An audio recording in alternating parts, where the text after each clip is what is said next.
Saudações, leitores e seguidores do Instituto Liberal. Eu sou o Lucas Berlanza e este é mais um IL Flash.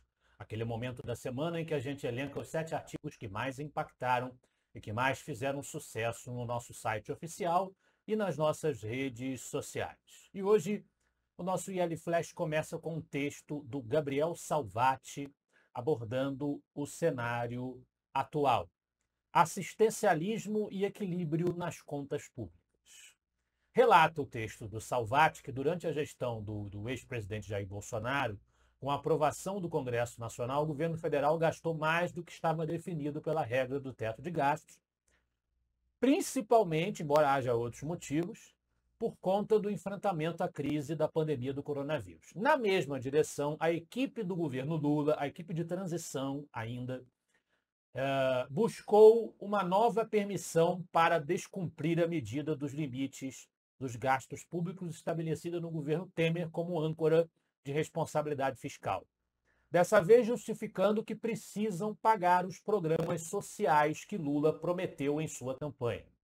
Novamente, a necessidade de assistência aos mais pobres é usada como desculpa, como pretexto, para que o governo possa gastar mais do que ele arrecada. Como se a responsabilidade fiscal, que os liberais gostam de defender, fosse uma oposição à ajuda aos mais pobres, uma oposição ao assistencialismo aos programas sociais.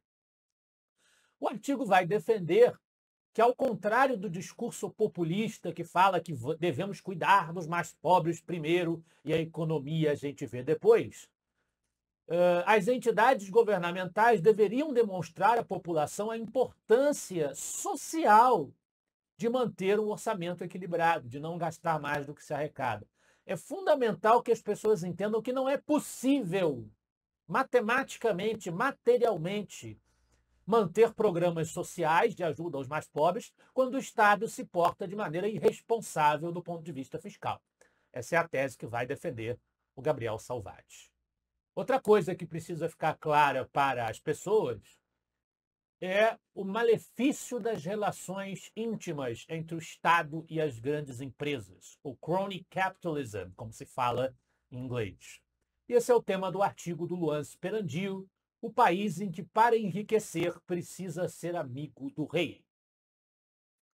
Ele aborda no artigo o índice da revista britânica The Economist, que exatamente calcula o impacto desse assim chamado crony capitalism, ou capitalismo de laços, que é um capitalismo deturpado que se estrutura na relação entre as empresas e o Estado. Segundo o relatório, existem instituições que favorecem o aumento da riqueza de indivíduos com melhor relacionamento com o governo, que é o que se dá nesses países em que esse crony capitalism é muito forte. E isso dificulta o desenvolvimento e a prosperidade dessas nações. No relatório, ele analisa que o Brasil está muito mal posicionado nesse estudo, fica na 12ª colocação, mas o campeão mundial em capitalismo de laços é a Rússia, e ele fala sobre a dificuldade dos empresários na Rússia de se desembaraçarem do autoritarismo autocrático do regime de Vladimir Putin.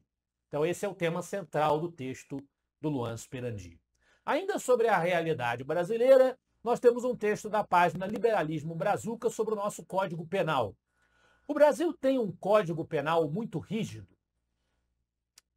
O texto vai questionar essa tese, que é muito levantada pelos nossos juristas chamados garantistas, de que o Brasil persegue os réus, de que é muito dura a nossa legislação penal, nós deveríamos desencarcerar em massa os nossos bandidos, mostrando que as penas muitas vezes são extremamente leves, os criminosos mais graves estão soltos rapidamente, e que o judiciário é extremamente moroso, dificultando a punição. Existe uma grande impunidade no Brasil, ao contrário do que se diz. Também que os recursos financeiros que estão disponíveis aos investigados, ou aos réus, aos julgados, eles ajudam a aumentar ainda mais essa morosidade, porque as pessoas mais pobres não têm condições financeiras para pagar por mais e mais recursos, mas as pessoas ricas facilmente conseguem esticar os seus processos judiciários. Diz o texto: não culpo a riqueza, culpo a justiça brasileira que se diz cega, mas consegue recursos indefinidos conforme você possa pagar por eles. Justiça rígida, talvez com quem não possa pagar de fato. Mas é nosso maior problema? É claro que não. O juridiquês garantista pode acreditar nisso, afinal a crença é livre. Por outro lado, milhares de brasileiros não confiam no próprio país. Afinal, não punimos criminosos pelo tamanho de seus crimes, mas pelo tamanho das brechas jurídicas que seus advogados acharam. Ainda sobre o Brasil, um acontecimento recente, nós temos um texto do Matheus Oliveira, A Revogação de Vistos de Turistas, um tiro no pé do governo. O texto relata que no ano de 2019, o ex-presidente Jair Bolsonaro publicou um decreto que dispensava o visto de turismo, negócios, trânsito, realização de atividades artísticas ou desportivas e em situações excepcionais por interesse nacional aos países Austrália, Canadá, Estados Unidos e Japão. O período passou para 90 dias, o período de concessão desse visto, podendo se estender por mais 90 dias.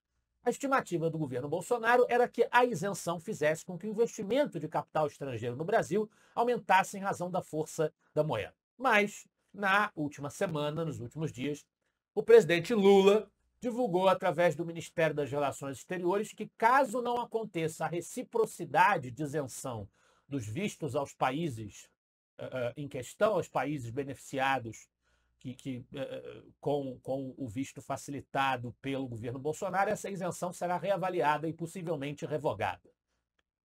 Diz o texto que a iniciativa do presidente Lula pode soar justa para os leigos, mas ela acarreta consequências econômicas graves para um país que está em processo de recuperação econômica como o Brasil. Analisando os dados do Ministério do Turismo de 2019, foi verificado que os americanos apresentaram nesse ano um gasto em terras brasileiras de aproximadamente 93 dólares por dia, o equivalente ao câmbio da época a aproximadamente R$ 465. Isso é muito bom para a economia brasileira. Então o texto defende o ponto de que é preciso pensar mais nos benefícios econômicos do que pensar em uma reciprocidade de tratamento. Nós precisamos olhar mais para o que vai nos trazer benefícios do que por uma suposta igualdade, uma suposta reciprocidade no relacionamento. Mudando bastante de estação, nós temos um texto da série A Sabedoria de Homenageando Grandes Figuras, do João Luiz Mauad, A Sabedoria de Abraham Lincoln. Abraham Lincoln foi o 16º presidente dos Estados Unidos, nascido em fevereiro de 1809 e assassinado em abril de 1865. E foi um homem que liderou o Norte durante a Guerra Civil Norte-Americana. E traz o artigo uma série de citações de Lincoln fazendo referência às ideias da liberdade. Voltando ao Brasil, nós temos um texto do professor Alex Pipkin, Nostalgia, Aqui Me Tens de Regresso. Na verdade, o texto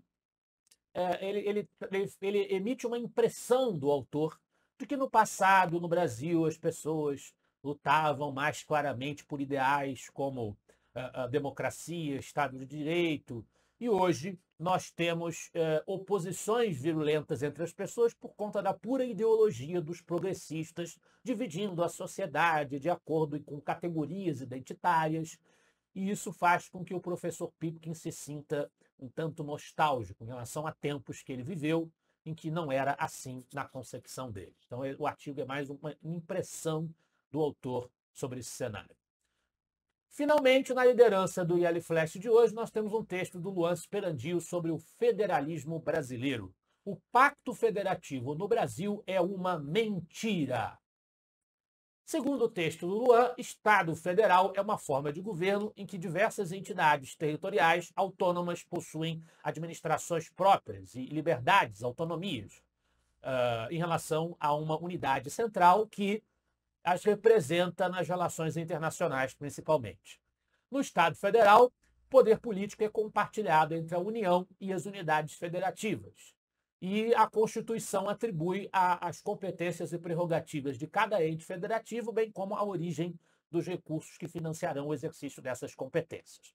Mas no Brasil, analisa o Luan, a autonomia dos estados é tão mitigada que passa a ser questionável se nós podemos, de fato, considerar o modelo de governo brasileiro como federativo, porque a autonomia dos membros federados é muito limitada e muito cerceada.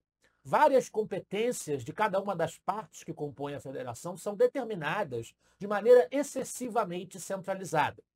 O governo federal estabelece como deve ser a organização e a manutenção, por exemplo, do Poder Judiciário, do Ministério Público, da Defensoria Pública, das polícias civil e militar e do Corpo de Bombeiros que atua em cada estado. Também determina o mínimo a ser gasto em várias questões, como educação e saúde. Determina a União políticas de pisos salariais de categorias específicas e até o salário mínimo para trabalhadores assalariados. Em todos esses casos, o Luan considera que essa orientação centralizada ignora o fato de que nós estamos em um país de dimensões continentais e com realidades econômicas e sociais muito diferentes. E também nós temos uma falta de autonomia dos estados para legislar no que diz respeito a direito penal, processual, civil e trabalhista, tudo isso se mantendo como prerrogativa da União. Esses foram os artigos e os debates proporcionados pelo Instituto Liberal nessa semana que entraram no IL Flash de hoje. Eu espero que vocês gostem desses artigos e desses debates. Semana que vem estaremos de volta. Afinal de contas, para nós, você é a parte mais importante da sociedade. Até a próxima.